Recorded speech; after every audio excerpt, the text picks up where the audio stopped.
El sonido de una llave girando en la cerradura hizo que el corazón de Leo se detuviera. Vivía solo. Durante los últimos 10 años, el cerrojo de su puerta en el centro de Madrid había sido su único compañero fiable, el guardián de una soledad que había construido con el esmero de un arquitecto levantando su fortaleza. Pero esa noche, alguien más tenía una llave. La puerta se abrió con un chasquido suave, y en el umbral, recortada contra la luz amarillenta del pasillo, apareció la silueta de un chico no mayor de 23 años. Sus ojos, abiertos de par en par, reflejaban un miedo que a Leo le resultó dolorosamente familiar. «Carlos me dijo que usted me ayudaría», susurró el chico, y con esas palabras, el mundo cuidadosamente ordenado de Leo comenzó a desmoronarse. Carlos, ese nombre no era un recuerdo, era una cicatriz, un eco que resonaba en las habitaciones vacías de su vida, un fantasma que creía haber exorcizado hacía 5 años. Carlos, con su sonrisa perfecta para el público y su susurro venenoso en la intimidad. Carlos, el hombre que le había enseñado que el amor era un acto clandestino, una enfermedad que debías ocultarse. «Nadie puede saberlo, Leo, es sucio, nos destruirías a ambos», le decía después de cada encuentro secreto, dejando a Leo con un regusto de vergüenza, como si la culpa fuera solo suya. La rabia, fría y afilada, subió por la garganta de Leo. Era la misma furia impotente que había sentido durante años. «Fuera de aquí», siseó, su voz temblando. No iba a permitir que la sombra de Carlos volviera a cruzar su puerta, no otra vez, pero el chico, que se mantenía inmóvil en el umbral, no parecía un mensajero del mal, parecía un náufrago. «Por favor», insistió, su voz apenas audible. «Él dijo que usted lo entendería. Se llevó mis documentos. Me dijo que nadie más me querría, que fuera de él no soy nada». En ese instante, el tiempo se fracturó. Leo ya no vio a un extraño, sino un espejo que le devolvía la imagen de sí mismo 5 años atrás. Un joven arquitecto prometedor, atrapado en una red de dependencia emocional, convencido de que merecía ser un secreto. La misma manipulación, las mismas palabras diseñadas para aislar y controlar. Se dio cuenta, con una claridad aterradora, de que este chico no era un cómplice. Era la siguiente víctima. El aire en el apartamento se volvió denso, pesado con preguntas sin respuesta. Cada instinto de supervivencia le gritaba a Leo que cerrara la puerta, que echara el cerrojo y subiera el volumen de la música hasta que el mundo exterior desapareciera. Proteger su paz le había costado todo. Le había costado amigos, familia y una parte de sí mismo que quizás nunca recuperaría. Dejar entrar a ese chico significaba dejar entrar el caos, significaba volver a la guerra. Pero, ¿podía darle la espalda? ¿Podía, sabiendo exactamente lo que le esperaba a ese joven, simplemente cerrar la puerta y fingir que no había pasado nada? Hacerlo sería traicionar al chico que él mismo había sido, a ese Leo de 30 años que lloraba en silencio por las noches, deseando que alguien, cualquiera, le dijera que no estaba solo. Con un suspiro que pareció arrastrar todo el peso de su pasado, Leo dio un paso a un lado, dejando el camino libre. El gesto fue mínimo, casi imperceptible, pero para él equivalió a derribar las murallas de su propia fortaleza. El chico entró con cautela, como un animal asustado que entra en un refugio desconocido. Se quedó de pie en medio del salón, sin atreverse a tocar nada, sus hombros encogidos en una postura de derrota. «Me llamo Mateo», dijo finalmente, rompiendo el silencio. «¿Por qué te envió aquí?», preguntó Leo, su tono más duro de lo que pretendía. No era hostilidad, era miedo. Miedo de que las respuestas lo arrastraran de nuevo a ese abismo del que tanto le había costado salir. Mateo tragó saliva. «Porque lo enfrenté. Le dije que no podía más, que esta vida de mentiras me estaba matando». Hizo una pausa, y sus ojos se clavaron en el suelo. Él se rió. Me dijo que ya había lidiado con gente como yo antes. Dijo que todos vuelven, que todos somos demasiado débiles para estar solos. Y entonces me dio esta llave. Dijo: «Ve a ver a Leo. Él te enseñará lo que pasa cuando intentas ser valiente». Cada palabra era un golpe. Carlos no lo había enviado en busca de ayuda. Lo había enviado como una advertencia, un trofeo viviente de su poder, una demostración de que nadie escapaba de su órbita. Era un movimiento cruel, sádico y brillantemente calculado. Quería que Leo viera su propio fracaso en los ojos de Mateo. Quería recordarle que sin importar cuánto tiempo pasara, seguía siendo su propiedad. Leo sintió un escalofrío. La jaula invisible en la que había vivido durante tanto tiempo no había desaparecido, simplemente había cambiado de ocupante. Miró a Mateo, a su juventud, a su terror, y supo que la noche no había hecho más que empezar. El fantasma de Carlos ya no era un simple recuerdo, ahora estaba sentado en su casa, con un nombre y un rostro nuevo. La guerra que creía haber ganado no había terminado, apenas acababa de empezar. El silencio que siguió a la confesión de Mateo fue más pesado que cualquier muro. Leo no necesitó preguntar más. La estrategia de Carlos era diabólica en su simplicidad.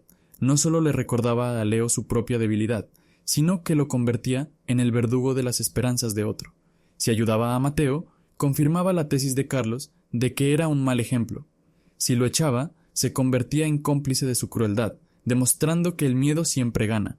Una trampa perfecta. «Quiero que te vayas», dijo Leo, y las palabras salieron de su boca como fragmentos de hielo. Era un mecanismo de defensa, un intento desesperado de reconstruir la muralla que Mateo había derribado con una sola frase. Mateo no se movió, su cuerpo se tensó, como si esperara un golpe, pero sus ojos buscaron los de Leo, y en ellos no había desafío, solo una súplica silenciosa. «No tengo a dónde ir», respondió, su voz rota. Él se aseguró de eso. Esa frase fue la primera fisura en la coraza de Leo. Las había oído antes, las había pronunciado él mismo en susurros, en la oscuridad, cuando Carlos le recordaba que su pequeño apartamento en el centro era un regalo, que su primer gran proyecto como arquitecto solo había sido posible gracias a sus contactos. Carlos no creaba jaulas con barrotes de acero, las construía con gratitud y vergüenza. «¿Qué tienes sobre ti?», preguntó Leo. Su tono ya no era de furia, sino de una fría y resignada necesidad de saber. Necesitaba ver el mapa completo del campo de batalla. Mateo desvió la mirada, como si las palabras le quemaran. «Mi hermana está estudiando medicina en la universidad. Es el orgullo de mi familia. Mis padres son gente humilde. De un pueblo pequeño, jamás podrían pagarlo». Hizo una pausa, y Leo pudo sentir el peso de esa confesión. «Carlos paga la matrícula cada mes. Él no lo llama un préstamo, lo llama nuestra inversión.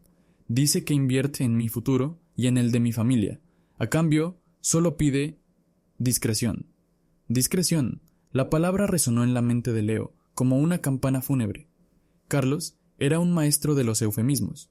La discreción significaba aislamiento. El apoyo significaba control. El cariño significaba posesión. Y si te vas, la inversión se acaba, completó Leo, más para sí mismo que para Mateo. Mateo asintió, derrotado.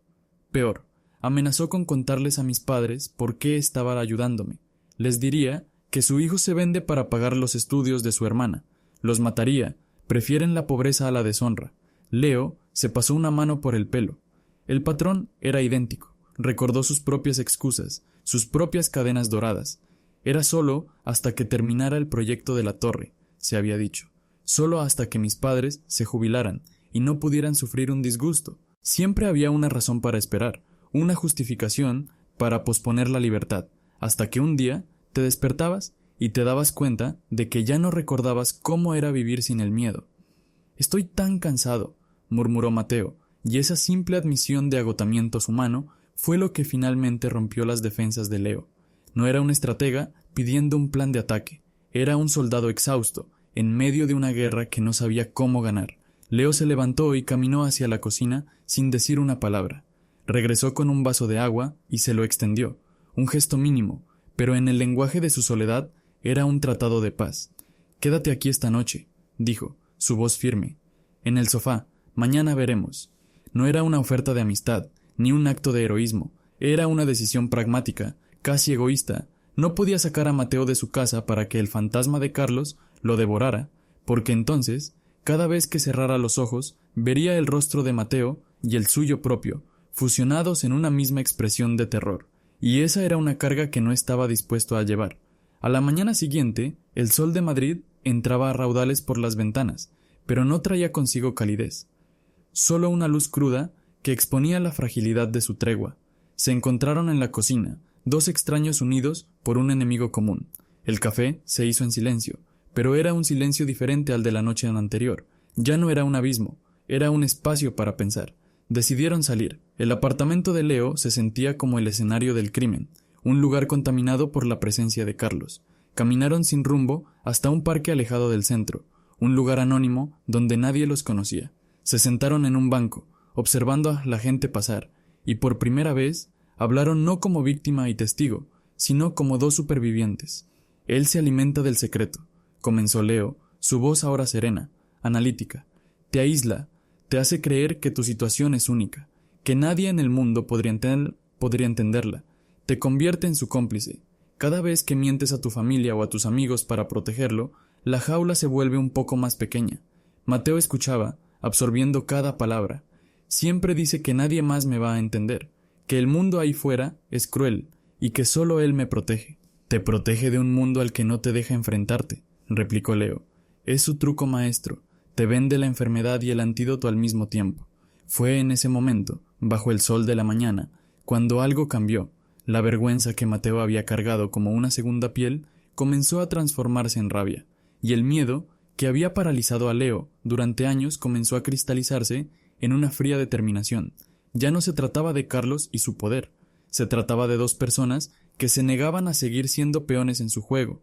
No estás solo en esto, dijo Leo, y al pronunciar esas palabras, se dio cuenta de que se las estaba diciendo tanto a Mateo como a sí mismo. Por primera vez en 5 años, la soledad que lo había definido se sintió menos como una fortaleza y más como una celda. Se quedaron en silencio, pero ahora era un silencio de conspiradores. Sabían que Carlos no era de los que aceptaban una derrota en silencio. Sabían que su frágil alianza sería puesta a prueba. La calma que sentían no era paz, era la quietud que precede a la tormenta. Y ambos sabían que la tormenta se acercaba. La calma duró exactamente 48 horas. Fue un interludio artificial, una burbuja de normalidad en la que Leo y Mateo se movieron con una cautela casi ritual. Durante el día, Leo se sumergía en sus planos, intentando encontrar en la lógica fría de la arquitectura un refugio contra el caos que se cernía sobre su vida. Mateo, por su parte, pasaba las horas en bibliotecas públicas, buscando en Internet opciones, becas, cualquier resquicio de esperanza que le permitiera cortar el cordón umbilical financiero que lo ataba a Carlos. Por las noches, apenas hablaban, compartían una cena frugal, y luego, cada uno se retiraba a su rincón, uno al dormitorio, el otro al sofá. El espacio entre ellos estaba cargado de una solidaridad no verbal, la de dos soldados que esperan en una trinchera. Sabían que Carlos estaba observando. Su silencio no era ausencia, era estrategia. Estaba dejando que la cuerda se tensara, permitiendo que la duda y el miedo crecieran en la oscuridad. Leo lo conocía demasiado bien. Carlos no atacaba de frente, se infiltraba por las grietas, envenenaba el pozo y luego observaba cómo sus víctimas se destruían a sí mismas. La ofensiva llegó un jueves por la tarde. Leo estaba en una reunión importante en su estudio, presentando los bocetos finales de un centro cultural a un grupo de inversores. Era un proyecto crucial, el tipo de encargo que podía consolidar su reputación o hundirla. Su teléfono vibró sobre la mesa. Una y otra vez, con una insistencia agresiva. Era un número desconocido. Ignoró la primera llamada, la segunda. A la tercera, sintió una punzada de alarma. Con una disculpa discreta, salió de la sala de reuniones. Leo, soy yo. La voz de Carlos al otro lado de la línea era suave, casi melosa, pero bajo esa capa de seda se escondía el filo del acero. Solo quería saber cómo está nuestro pequeño invitado. Espero que lo estés tratando bien. Se lo merece. El corazón de Leo empezó a latir con fuerza. ¿Qué quieres, Carlos? ¿Yo? Nada. Solo me preocupo por mis amigos. Hubo una pausa calculada. Por cierto, estoy viendo tus planos. El centro cultural, ambicioso. Sería una lástima que tus inversores descubrieran ciertos detalles sobre tu vida personal que podrían hacerles reconsiderar su confianza en ti. Sabes cómo es esta gente. Valoran la discreción, la estabilidad. La amenaza era tan clara como brutal. No era solo personal. Ahora Carlos estaba apuntando a lo único que Leo había logrado reconstruir después de él, su carrera. «No te atreverías», susurró Leo, aunque sabía que era una mentira. Carlos se atrevería a todo. «Oh, créeme que sí», respondió Carlos, su tono ahora desprovisto de toda falsedad. «Así que, aquí está el trato. Leo, tienes 24 horas. Quiero a Mateo fuera de tu casa y fuera de tu vida. quiero que le digas que te has dado cuenta de que yo tenía razón, que no vale la pena luchar, y luego desapareces. Vuelves a tu pequeña y segura soledad. Si no lo haces, me aseguraré de que no vuelvas a construir ni una caseta de perro en esta ciudad, y por si necesitas una motivación extra. La voz de Carlos se apagó, y fue reemplazada por un sonido que heló la sangre de Leo, la voz de su madre, grabada, temblorosa y llena de angustia. No sé qué hemos hecho mal, hijo, siempre hemos intentado darte lo mejor. Era un fragmento de una conversación de años atrás, una que Leo había intentado borrar de su memoria, una noche en la que casi se había atrevido a ser sincero. Carlos la había guardado, como un trofeo, como munición. La llamada terminó. Leo se quedó de pie en el pasillo, el teléfono en la mano, sintiendo cómo el suelo se abría bajo sus pies. La amenaza ya no era abstracta. Tenía un plazo, un precio y un objetivo claro, su aniquilación total. No solo su carrera, sino también el último vestigio de su relación familiar. Carlos no quería vencerlo, quería borrarlo del mapa. Regresó a la reunión como un autómata, finalizando la presentación con una profesionalidad que le costó cada gramo de su fuerza de voluntad. Nadie notó nada. Nadie vio que el hombre que les hablaba de estructuras y cimientos se estaba desmoronando por dentro. Cuando llegó a casa esa noche, encontró a Mateo en el salón, con el portátil abierto, pero la mirada perdida en la ventana. Había una tensión en el aire que no había estado antes. «Ha llamado», dijo Mateo sin mirarlo. A mi hermana. Le preguntó si todo iba bien con sus estudios, si necesitaba algo. Fue muy amable, demasiado amable. Leo entendió al instante. Era un movimiento de pinza. Mientras a él lo amenazaba con la destrucción, a Mateo lo seducía con una generosidad envenenada, recordándole sutilmente todo lo que podía perder. Estaba aislando a sus tropas antes del ataque final. «Tenemos que hablar», dijo Leo, su voz grave. Se sentaron, no como aliados, sino como dos hombres frente a un abismo. Leo le contó todo, la llamada, la amenaza a su carrera, la grabación de su madre. No omitió nada, ni siquiera la vergüenza que sentía al admitir el poder que Carlos todavía tenía sobre él. Mientras hablaba, vio cómo la esperanza se desvanecía del rostro de Mateo, reemplazada por una culpa devastadora. «Es por mi culpa», susurró. «Te he arrastrado hasta esto. Debería haberme ido». «No», lo interrumpió Leo, con una firmeza que lo sorprendió a sí mismo. «Esto no es por ti, esto es por él. Siempre ha sido por él. Tú solo has sido el catalizador que ha hecho que la guerra estalle de nuevo». El ultimátum de Carlos flotaba entre ellos, un espectro invisible pero palpable. 24 horas, un plazo para elegir entre la rendición y la aniquilación.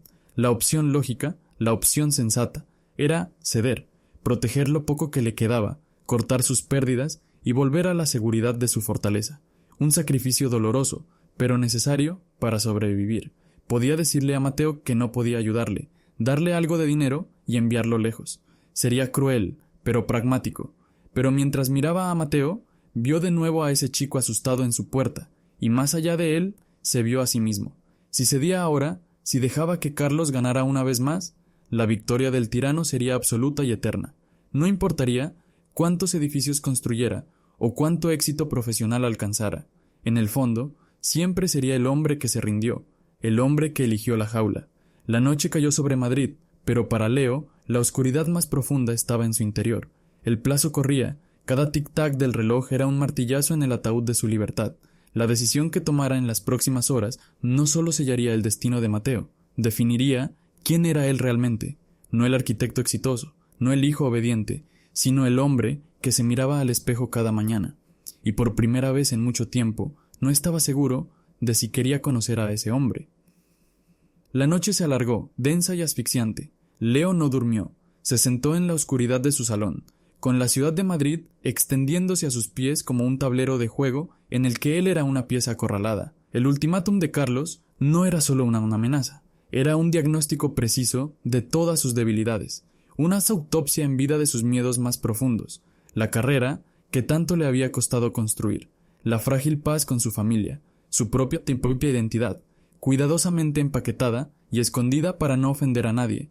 Carlos lo sabía todo, y ahora estaba usando ese conocimiento para desmantelarlo, pieza por pieza.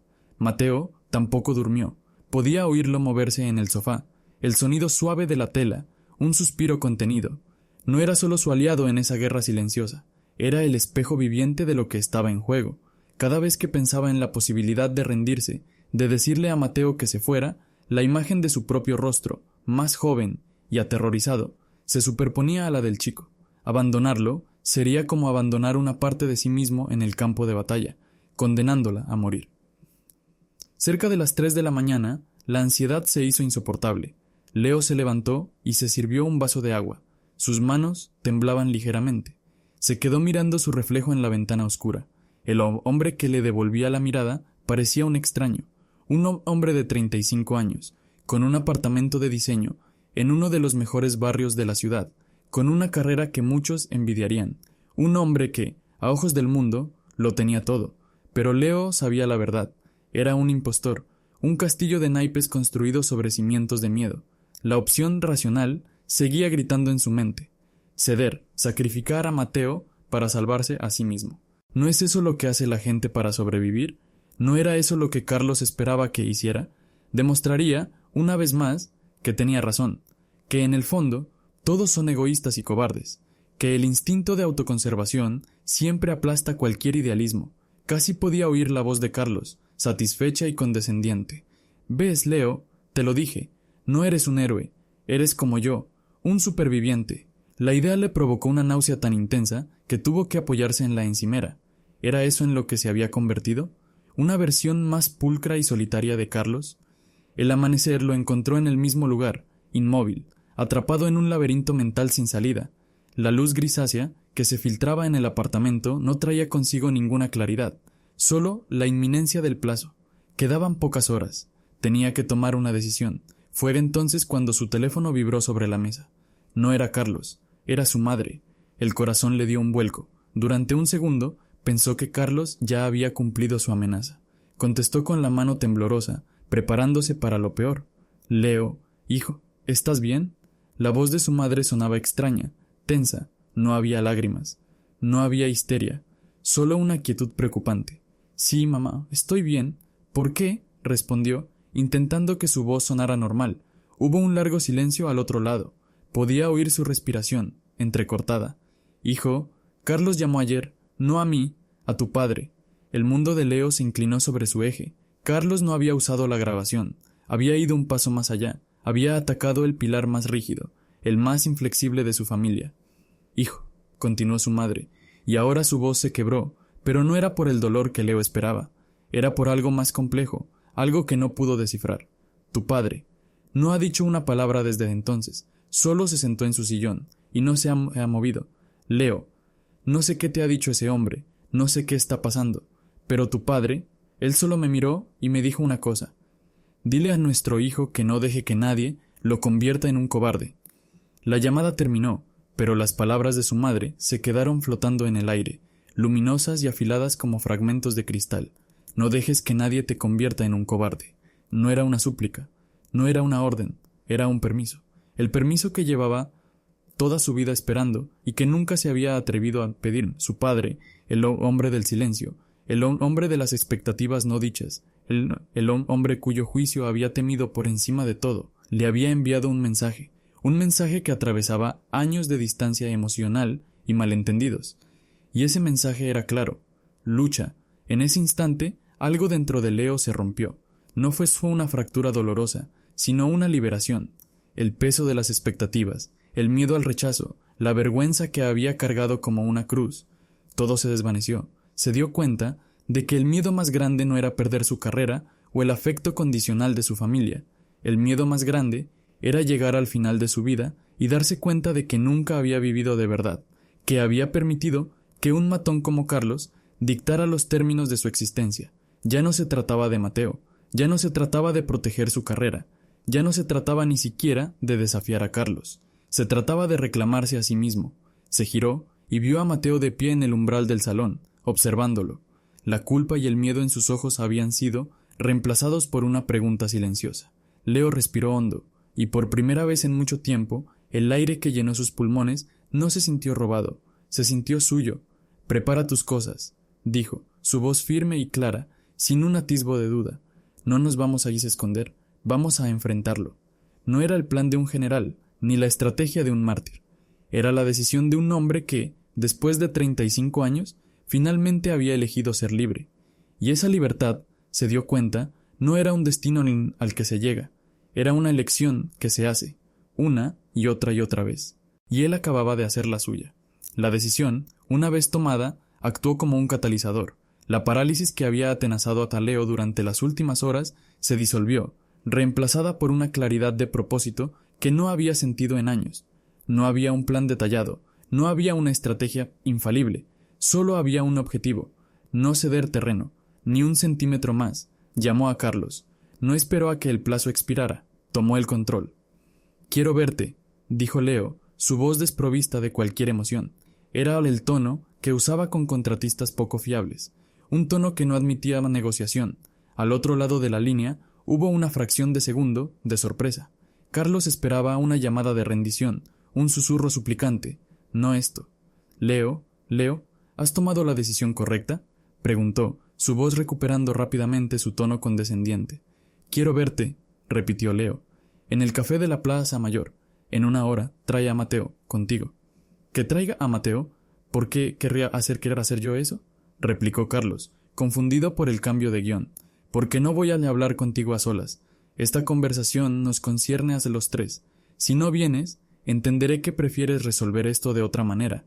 Y créeme, Carlos, ya no tengo nada que perder». Colgó antes de que Carlos pudiera responder. Era un farol, en parte. Todavía tenía mucho que perder, pero por primera vez estaba dispuesto a arriesgarlo todo, porque la alternativa, la vida de sumisión, era infinitamente peor. La hora siguiente fue un torbellino de actividad silenciosa. Leo se movió por el apartamento con una energía renovada.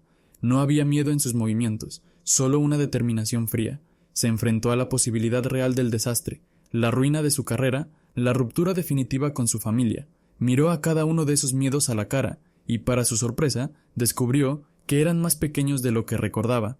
Eran solo fantasmas, y él había decidido dejar de creer en ellos. Llegaron a la plaza por separado.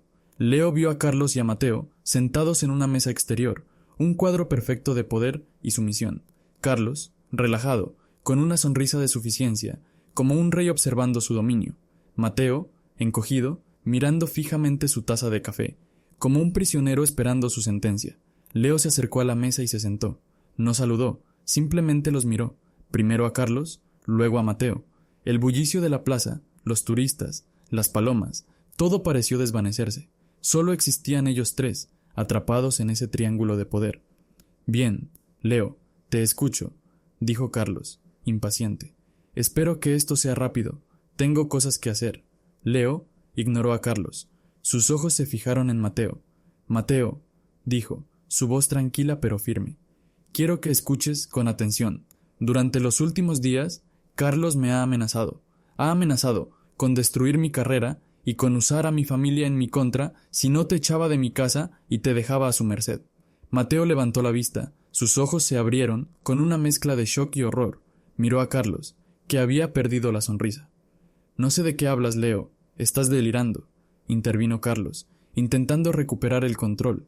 Leo continuó, su mirada fija en Mateo. «Te ha hecho creer que él es tu única opción, que sin él tu hermana no podrá estudiar y tu familia sufrirá. Te ha vendido una jaula de oro y te ha convencido de que es un refugio, pero no lo es una prisión, y la única llave para salir de ella no la tiene él, la tienes tú».